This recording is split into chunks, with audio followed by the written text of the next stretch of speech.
Sud Radio, le Grand Matin Week-end, 7h-10h, Jean-Marie Bordry. Il est 7h19 dans le Grand Matin Week-end sur Sud Radio. C'était il y a 46 ans et un jour, la mort du général Franco. C'est la radio espagnole qui l'annonce. S'en suivra, après cette annonce qui a stupéfait l'Espagne entière, une messe de requiem qui sera rediffusée en boucle.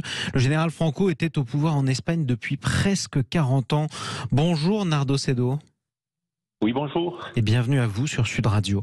Vous êtes fils de républicains espagnols, membre de l'association Fils et Filles de républicains espagnols et enfant de l'Exode. Vos parents faisaient partie des 450 000 réfugiés qui ont traversé en catastrophe la frontière pour échapper aux franquistes à la fin de la guerre. Est-ce que la mort de Franco a permis le retour en Espagne d'une partie de ces exilés ?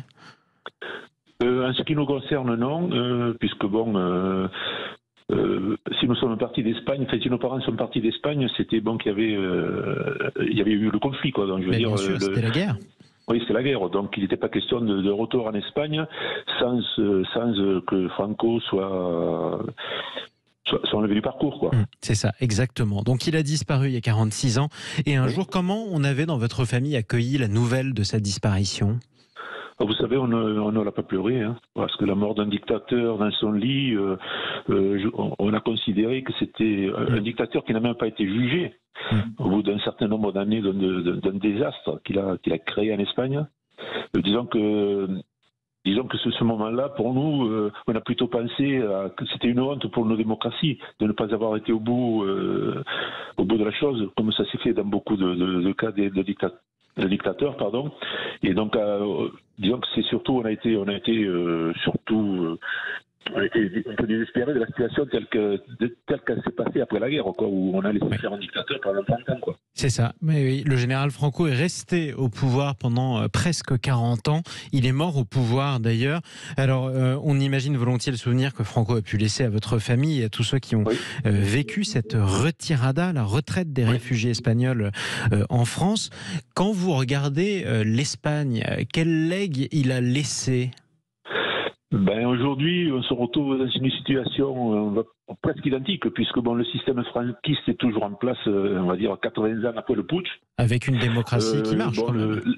L'administration, la justice, la religion, tout ça est gangréné toujours par le franquisme, quoi.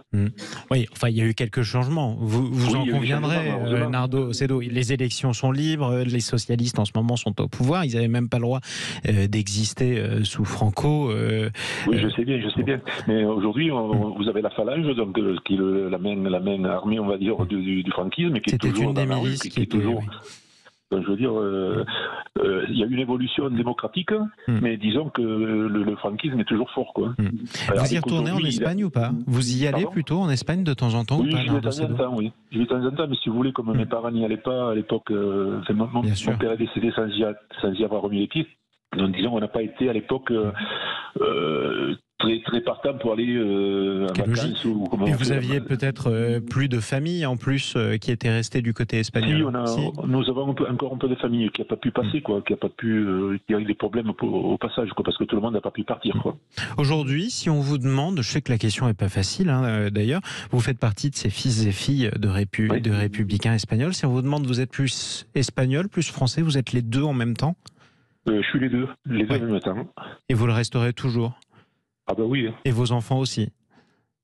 Ben, disons que d'une génération à l'autre, bon, on en parle, mais on ne baigne pas dans le même... déjà, nos enfants sont partis, alors que nous, à l'époque, on était plus famille, il y avait moins de déplacements en France et hors de France, quoi. Alors, il y a eu quelques changements. Il y a eu de la perte, un peu, on va dire. Bien sûr, mais la mémoire, elle finit toujours par s'estomper. C'est pour ça qu'on se bat, pour que la mémoire, elle existe et qu'elle se perpétue, quoi. Alors, jusqu'il y a 3 ans, avait lieu en France quelque chose qui scandalisait beaucoup de partisans de la République espagnole. Le général Franco était reposé dans un mausolée au milieu de nombreuses victimes de la guerre, y compris des républicains espagnols. C'est-à-dire qu'on avait, c'est comme si on avait des bourreaux et des victimes qui étaient enterrées au même endroit. Il a été exhumé, envoyé dans un autre cimetière. Est-ce que vous pensez qu'il reste encore d'autres choses à changer en Espagne ? Bon, il y a beaucoup de choses, oui, parce que comme je vous disais tout à l'heure, les phalangistes ont encore du pouvoir, donc il y a encore beaucoup de choses à faire. Et bon, je pense qu'aujourd'hui, le gouvernement en place est en train de mettre en place une loi d'impunité, mais finalement c'est une loi d'impunité du franquisme. Dans la loi de mémoire et de démocratique qui sont en train de passer afin d'essayer de faire voter à l'Assemblée, quoi. Vous aimeriez que soient jugés tous les responsables de la dictature ou tous ceux qui sont encore en vie?